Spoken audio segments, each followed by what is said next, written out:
नमस्कार, मैं हूं अंकुर और आप देख रहे हैं सत्यहिंदी.com। एक नजर डालते हैं अब तक की सुर्खियों पर। राष्ट्रपति चुनाव से पहले आज दिल्ली के कॉन्स्टिट्यूशन क्लब ऑफ इंडिया में विपक्ष के नेताओं की बैठक हुई। पश्चिम बंगाल की मुख्यमंत्री ममता बनर्जी ने ये बैठक बुलाई थी। बैठक के बाद ममता ने कहा कि हम लोगों ने तय किया है कि सबकी सहमति से एक ही उम्मीदवार होगा। बैठक में मौजूद सभी ने शरद पवार पर सहमति जताई है। अगर वो हाँ करते हैं तो सभी दल उनको समर्थन देंगे, लेकिन अगर वो नहीं मानते हैं तो दूसरे दलों से नाम मांगे जाएंगे और फिर सबकी सहमति से उम्मीदवार चुना जाएगा। ममता ने कहा कि ये शुरुआत है, हम पहली बार काफ़ी दिनों के बाद साथ में बैठे हैं और आगे भी बैठते रहेंगे, क्योंकि देश में जिस तरीके से बुलडोजर चल रहा है हमको बैठने की ज़रूरत है। समाचार एजेंसी एनआई के मुताबिक इस बैठक में 17 विपक्षी दलों ने हिस्सा लिया था। हालांकि इस बैठक में नवीन पटनायक की बीजेडी, केजरीवाल की नेतृत्व वाली आम आदमी पार्टी, तेलंगाना राष्ट्र समिति और वाईएसआर कांग्रेस शामिल नहीं हुए। कहा जा रहा है कि आम आदमी पार्टी ने कहा है कि वो उम्मीदवार चुने जाने के बाद फैसला लेगी। रिपोर्ट के अनुसार एनसीपी नेता शरद पवार ने ममता बनर्जी के विपक्ष के राष्ट्रपति पद के उम्मीदवार के प्रस्ताव को ठुकरा दिया है। कहा जा रहा है कि पवार ने कहा है कि वो अभी भी एक सक्रिय राजनीति की पारी खेलना चाहते हैं।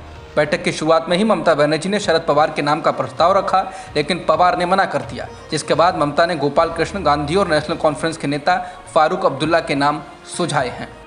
ईडी ने बुधवार को राहुल गांधी से लगातार तीसरे दिन भी पूछताछ की है। इसी पूछताछ को लेकर कांग्रेस ने सरकार को एक कानूनी नोटिस भेजा है, जिसमें आरोप लगाया गया है कि मीडिया को गलत जानकारी दी जा रही है कि राहुल सवालों से कैसे निपट रहे हैं। एक रिपोर्ट के अनुसार उस कानूनी नोटिस में समाचार चैनलों की रिपोर्ट का हवाला दिया गया है। नोटिस में कहा गया है कि यह गलत है कि मीडिया में लीक का इस्तेमाल कर सरकार के एजेंडे को आगे बढ़ाने के लिए किया जा रहा है। नोटिस में कहा गया है कि इन चैनलों ने अज्ञात सूत्रों के आधार पर दावा किया है कि मनी लॉन्ड्रिंग के आरोपी राहुल पूछताछ करने वालों के सवालों से बचने की कोशिश कर रहे हैं और अपने वकीलों द्वारा सिखाए गए लगते हैं। नोटिस में कहा गया है कि सरकार को इन जानबूझकर किए जा रहे लीक को रोकना चाहिए। ये नोटिस ऐसे समय पर दिया गया है जब राहुल गांधी और सोनिया गांधी को ईडी के समन और पूछताछ की कार्रवाई को लेकर कांग्रेस प्रदर्शन कर रही है। कांग्रेस के पूर्व अध्यक्ष राहुल गांधी से बुधवार को एक बार फिर ईडी के अफसर पूछताछ कर रहे हैं। ये लगातार तीसरा दिन है जब नेशनल हेराल्ड से जुड़े मनी लॉन्ड्रिंग के मामले में राहुल पूछताछ का सामना कर रहे हैं। बुधवार को महिला कांग्रेस की कार्यकर्ताओं ने दिल्ली में जोरदार प्रदर्शन किया, लेकिन पुलिस ने उन्हें हिरासत में ले लिया है। कांग्रेस के कई सांसदों को पुलिस ने 24 अकबर रोड स्थित पार्टी मुख्यालय जाने से रोक दिया। इस इलाके में धारा 144 लागू कर दी गई है और पुलिस ने किसी भी तरह के जमावड़े पर रोक लगा दी है। कांग्रेस के कई सांसद इस वजह से पार्टी के दफ्तर नहीं पहुंच सके और उन्हें वापस लौटना पड़ा। जांच एजेंसी ने मंगलवार को करीब 10 घंटे तक राहुल से पूछताछ की थी और सोमवार को भी इतनी ही देर तक पूछताछ की गई थी।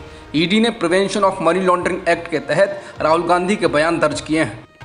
कांग्रेस ने कहा कि दिल्ली पुलिस बुधवार को उसके मुख्यालय 24 अकबर रोड के अंदर घुस गई। पार्टी ने कहा कि वो दिल्ली पुलिस की इस कार्रवाई का जोरदार विरोध करेगी।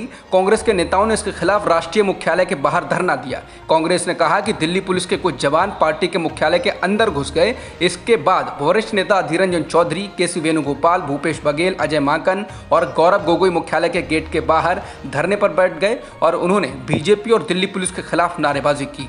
कांग्रेस नेताओं ने कहा कि इतिहास में ऐसा कभी नहीं हुआ कि पुलिस किसी राजनीतिक दल के मुख्यालय के अंदर घुस गई हो। कांग्रेस के राज्यसभा सांसद रणदीप सुरजेवाला ने कहा कि दिल्ली पुलिस की गुंडाई को बर्दाश्त नहीं किया जाएगा। उन्होंने कहा कि पुलिस मोदी सरकार की कठपुतली की तरह व्यवहार कर रही है। उन्होंने कहा कि ऐसे पुलिसकर्मी जो दिल्ली कांग्रेस के मुख्यालय में घुसे, उनके खिलाफ कार्रवाई होनी चाहिए। सुरजेवाला ने कहा कि गुरुवार को कांग्रेस इसके विरोध में देश भर में राजभवनों का घेराव करेगी। कांग्रेस महासचिव प्रियंका गांधी वाड्रा ने भी मोदी सरकार की अग्निपथ योजना को लेकर निशाना साधा है। प्रियंका ने ट्वीट कर कहा कि भाजपा सरकार सेना भर्ती को अपनी प्रयोगशाला क्यों बना रही है। सैनिकों की लंबी नौकरी सरकार को बोझ लग रही है। युवा कह रहे हैं ये 4 साल नियम छलावा है। हमारे पूर्व सैनिक भी इससे असहमत हैं। प्रियंका ने कहा कि सेना भर्ती से जुड़े संवेदनशील मसले पर ना कोई चर्चा, ना कोई गंभीर सोच विचार, बस मनमानी। प्रियंका ने ट्विटर पर डिफेंस एक्सपर्ट का बयान ट्वीट किया है, जिसमें लिखा गया है कि मेहमान सैनिकों के दम पर जंग नहीं जीती जाती।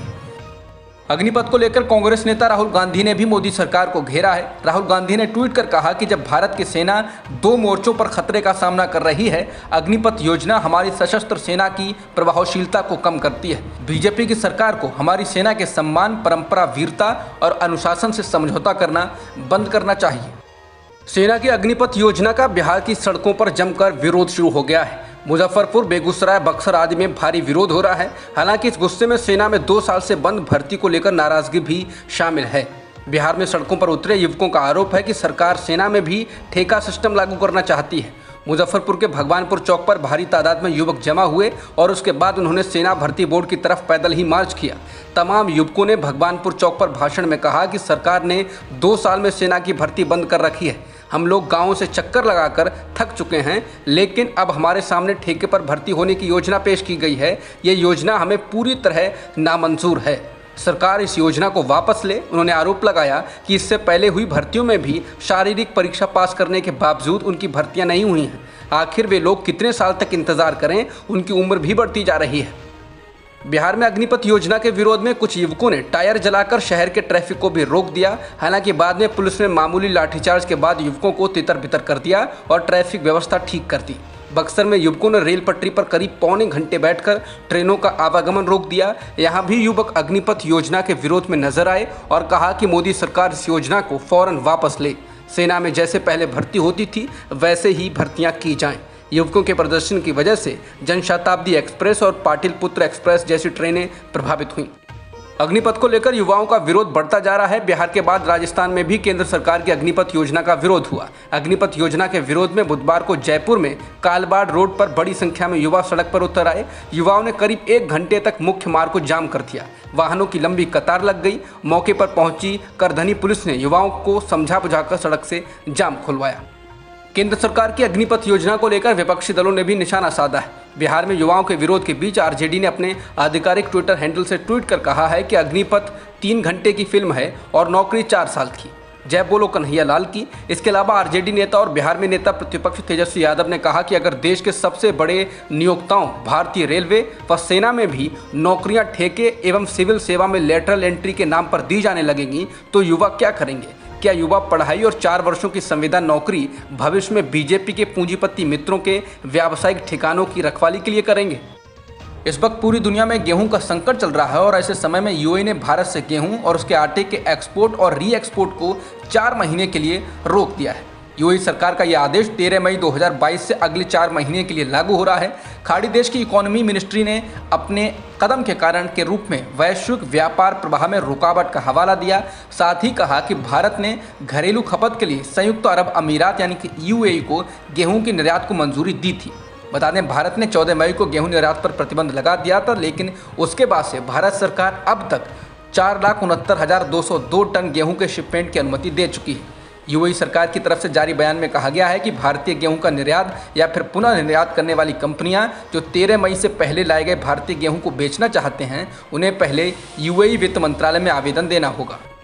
वायु प्रदूषण के असर को लेकर एक और सचेत करने वाली रिपोर्ट सामने आई है। इस रिपोर्ट में कहा गया है कि प्रदूषण को नियंत्रित नहीं किया गया तो खराब हवा भारतीयों के जीवन के 5 साल कम कर सकती है।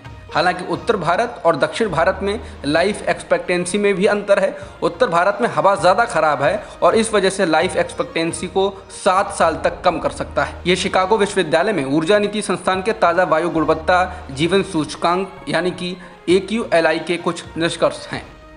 बीजेपी के पूर्व प्रवक्ता नूपुर शर्मा और नवीन जिंदल के द्वारा की गई विवादित टिप्पणियों के बाद बजरंग दल मैदान में उतरने जा रहा है। बजरंग दल ने ऐलान किया है कि 16 जून को वो देश भर में प्रदर्शन करेगा। इस दौरान देश भर के जिला मुख्यालयों में धरने दिए जाएंगे और राष्ट्रपति के नाम ज्ञापन भी सौंपा जाएगा। बता दें कि नूपुर शर्मा और नवीन जिंदल के द्वारा की गई टिप्पणियों के बाद से ही मुस्लिम समुदाय देश भर में प्रदर्शन कर रहा है। मुस्लिम समुदाय की मांग है कि इन दोनों नेताओं को गिरफ्तार किया जाना चाहिए। वहीं विश्व हिंदू परिषद के केंद्रीय महामंत्री मिलिंद पांडे ने बजरंग दल के प्रदर्शन का ऐलान करते हुए कहा है कि जिन लोगों ने बीते दिनों हिंसा की है और लोगों को भड़काया है, उनके विरुद्ध कठोर कार्रवाई कर उन्हें गिरफ्तार किया जाना चाहिए। उन्होंने कहा कि टिप्पणियों के लिए जिन लोगों को धमकियां मिल रही हैं, उन्हें सुरक्षा दी जाए। केंद्र सरकार ने 5G स्पेक्ट्रम की नीलामी को मंजूरी दे दी है। पीएम नरेंद्र मोदी की अगुवाई में कैबिनेट ने यह फैसला किया।